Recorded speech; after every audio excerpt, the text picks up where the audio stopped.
আদমকে সিজদা করে নাই এবং তাকে সম্মান প্রদর্শন করে নাই, তখন শয়তান ধ্বংস হয়ে গেছে। ঠিক তদ্রূপভাবে যারা এখনও নিজেকে পারফেক্ট ভাববে, অনেক সময় আমরা যারা ক্লাস স্টুডেন্ট আছে, ক্লাসমেট আছে, তাদের সামনে নিজেকে পারফেক্ট ভাবি, মনে করি আমি তো পড়ালেখা ভালো পারি। এই যে বিষয়গুলো আছে নিজেকে পারফেক্ট ভাবা, এটা বন্ধ করতে হবে। কখনো নিজেকে বড় মনে করা যাবে না, নিজেকে পারফেক্ট ভাবা যাবে না।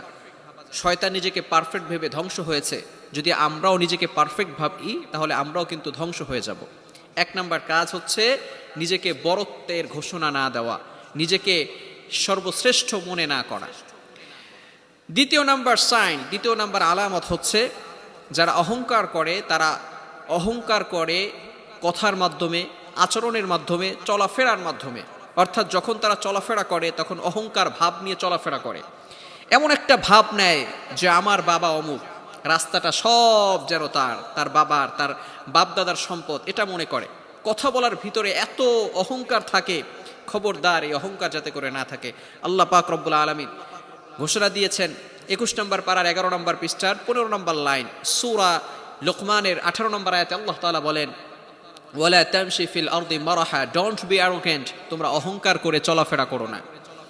অনেকে ক্ষমতার দাপট দেখায়, মানুষকে বলে আমাকে চিনো, আমি কে, আমার বাবা অমুক, আমার দাদা অমুক, আমার খালা অমুক, আমার খালু অমুক, এই ধরনের পরিচয় দিতে থাকে।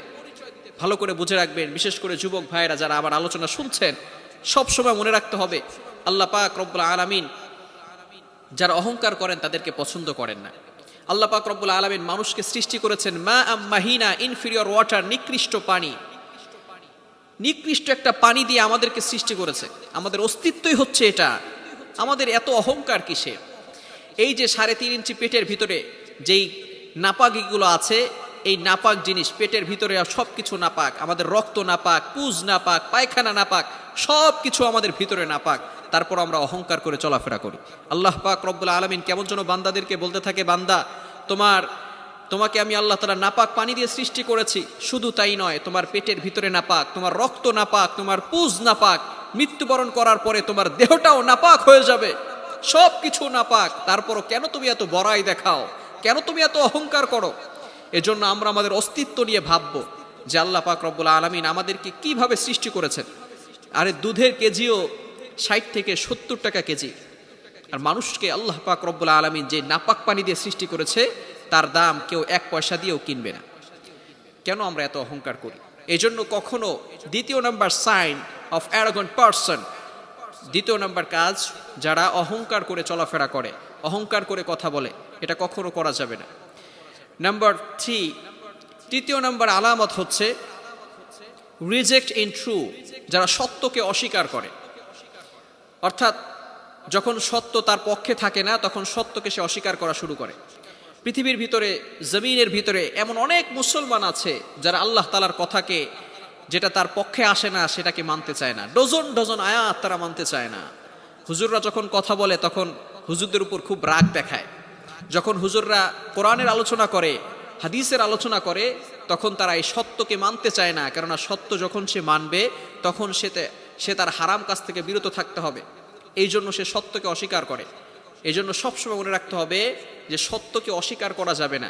সত্য আমার পক্ষে থাকুক আর না থাকুক, সবসময় সত্যকে বাস্তবায়ন করতে হবে, সবসময় সত্যকে মানতে হবে, কখনো সত্যকে অস্বীকার করা যাবে না। নাম্বার 4, তৃতীয় নাম্বার কারণ হচ্ছে মানুষকে ক্রিটিসাইজ করা, ক্রিটিসাইজ অফ এনিওয়ান, কাউকে তুচ্ছ তাচ্ছিল্য করা। অনেক সময় আমরা এটা করে থাকি, বিশেষ করে ক্লাসমেট যারা আছে, একসাথে যখন চলাফেরা করে অনেকগুলো ছেলে মিলে একজনকে ক্রিটিসাইজ করে, তুচ্ছ তাচ্ছিল্য করে, হ্যাঁ, পচায়। অনেক সময় দেখা যাচ্ছে যে একজনকে মিলে সবাই মিলে অপমান করে। না, এটা কখনো করা যাবে না, তুচ্ছ তাচ্ছিল্য করা যাবে না। আমি ভালো পড়ালেখা পারি, এজন্য যে পড়ালেখা পারে না তাকে তুচ্ছ তাচ্ছিল্য করবো, খবরদার, এটা কখনো করা যাবে না। আমি বেশি লম্বা, যে খাটো তাকে তুচ্ছ তাচ্ছিল্য করলাম। আমি সুন্দর, এজন্য যে কালো তাকে তুচ্ছ তাচ্ছিল্য করবো না, এটা কখনো করা যাবে না।